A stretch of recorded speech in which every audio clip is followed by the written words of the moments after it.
Praise the lord. యేసయ్య అతి పరిశుద్ధమైన నామములో మీ అందరికి వందనాలు. ఈ దిన లేఖన భాగము 2వ సమూయేలు గ్రంథం 9వ అధ్యాయము 1వ వచనం చదువుతున్నాను.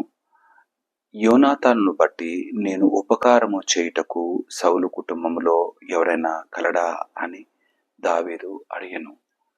జ్ఞాపకము చేసుకుంటున్నాడు తన మంచి స్నేహితుని బట్టి, ప్రాణ స్నేహితుని బట్టి, యోనాతాను బట్టి సహాయం చేయడానికి దావీదు ఇష్టపడుతూ ఉన్నాడు. మేలు పొందుకున్నాడు దావీదు. ఆ మేలును తిరిగి ఉపకారంగా దేవుని సంధానంలో పొందుకున్న ప్రతి మేలులకు బదులుగా ఈ యొక్క యోనాతాను కొరకు, తన కుటుంబీకుల కొరకు వెతుకులాడుతున్నాడు దావీదు. చాలాసార్లు మన జీవితాల్లో కూడా మనం ఎన్నో మేలు చేసుంటాం. ఏమి లేని స్థితిలో ఉన్న వారికి మేలు చేసుంటాం. అయితే ఆ చేసిన మేళ్లకు బదులుగా తిరిగి ఉపకారాన్ని పొందుకోవడానికి ఎప్పుడైనా ప్రయత్నించినామా? అట్టి ప్రయత్నంలో విఫలమైన పరిస్థితులు ఉన్నాయా? ఒకవేళ అట్టి పరిస్థితులు కలిగినప్పుడు హృదయంలో కలిగే వేదన ఇంత అంతా కాదు. అయ్యో, నేను చేసి పెట్టానే, తిరిగి నాకు చేయట్లేదే అంటూ మనం బాధపడిపోతాం. అయితే మేళ్ళు చేసిన తర్వాత తిరిగి మేళ్లను పొందుకోవడానికి మనుషులముగా మనం ఇష్టపడతాం. కానీ ఒకవేళ నీవు చేసిన మేళ్లకు నీకు ఎదురుగా ఒకవేళ నష్టమే కలిగితే ఏం చేస్తావు? వారిని మనం తిట్టుకుంటాం, బాధపడతాం. అయ్యో, అన్యాయంగా మనము ఇటువంటి వ్యక్తికి మనము ఏదో లాభం చేయడానికి ప్రయత్నం చేస్తే నష్టం జరిగింది అంటూ మనం బాధపడిపోతాం.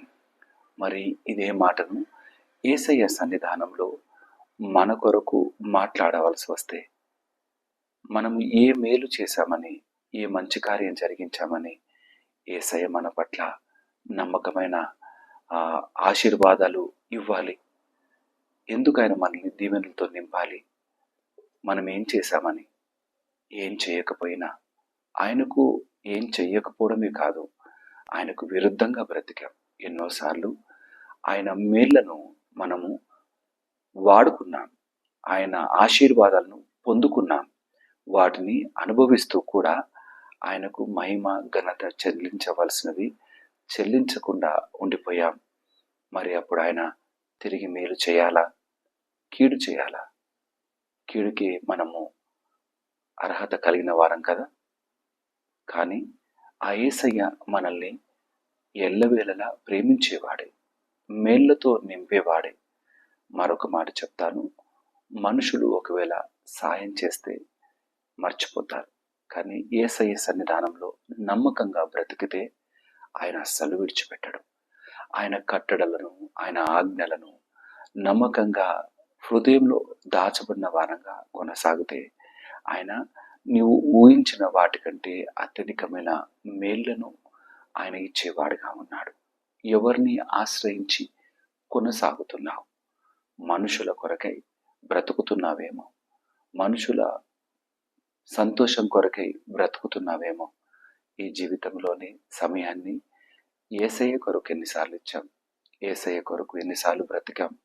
యేసయ్య కొరకు జీవితాన్ని అప్పచెప్పి నమ్మకంగా ఆయన అడుగుల్లో అడుగు వేసుకుంటూ కొనసాగగలిగినాం. జ్ఞాపకం వస్తున్నాయా?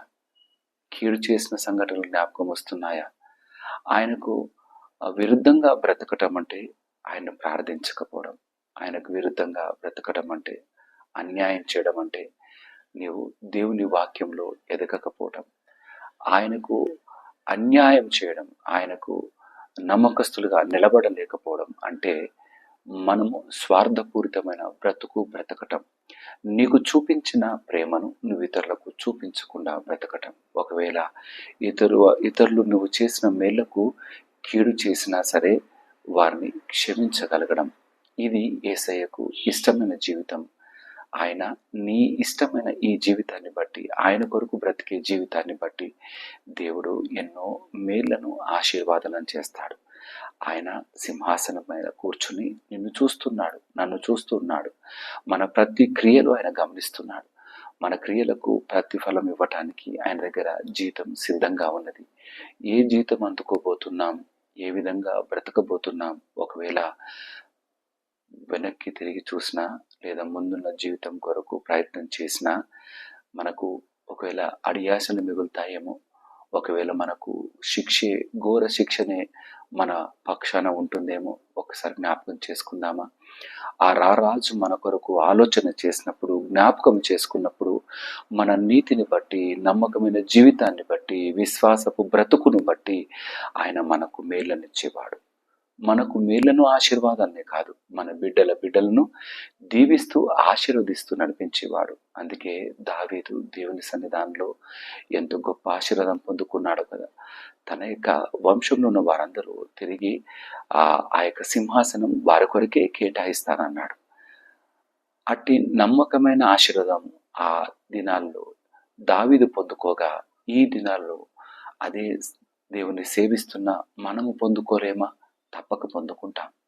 మేళ్ళు చేసే వారంగా బ్రతుకుతాం. ఇతరుల పట్ల కనికరాన్ని చూపే వారంగా బ్రతుకుతాం. యేసయ్య కొరకు ప్రాముఖ్యంగా నమ్మకమైన వారంగా బ్రతికే వారంగా ఉంటూ ఆయన ప్రేమను రుచి చూస్తూ ఆయన యొక్క ఆశీర్వాదాలను అనుభవిస్తూ ఈ జీవిత ప్రయాణంలో నమ్మకంగా కొనసాగుదామా? మర్చిపోవద్దు, ఆయన మేళ్ళు చేసేవాడు, దీవెనలు ఆశీర్వాదాలు ఇచ్చేవాడు. అన్నిటికన్నా గొప్ప మేలు రక్షణ భాగ్యం. దీని నుండి అయితే మనము వైదొలగకుండా బ్రతికే వారంగా ఉందామా? ఆయన ఎల్లవేళలా కొనియాడుతూ ఆయన చేసిన ప్రతి మేలను తలపోసుకుంటూ ఇతరులకు మేళ్లను అందించే నమ్మకమైన జీవితంలో కొనసాగుదాం. దేవుడి మాటలు దీవించి ఆశీర్వదించును గాక. తల వంచుదామా? మహోన్నతుడా, మా ప్రియ యేసయ్యా, మీకే వందనాలు. రాజంతటి వాడు ఆయన దావీదు మహారాజు, నా తండ్రి అయ్యా, ఆ యొక్క సమయంలో మెఫీబోషెతును నా తండ్రి దీవెనలతో ఆశీర్వాదాలతో నింపుటకు నా తండ్రి యోనాతాను చేసిన స్నేహం ఆయన ఆ సమయంలో ఎంతో దోహదపడింది. మేము కూడా నా తండ్రి నీకు నమ్మకస్తులుగా బ్రతుకుతూ నాయన మేము నమ్మకమైన జీవితం జీవించే వారంగా ఉంటే మమ్మను, మా బిడ్డలను, మా పిల్లలను దీవించే వారుగా ఉన్నావు అయ్యా.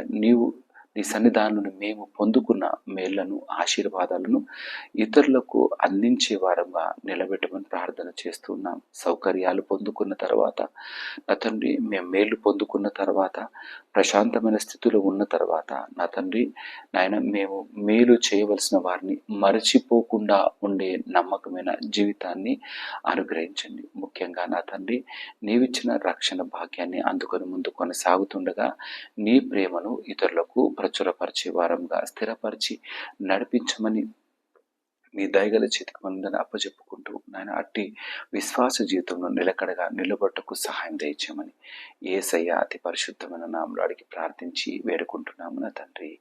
ఆమేన్. దేవుడు మిమ్మల్ని అందరినీ దీవించి ఆశీర్వదించును గాక. అందరికీ ప్రైజ్ ది లార్డ్.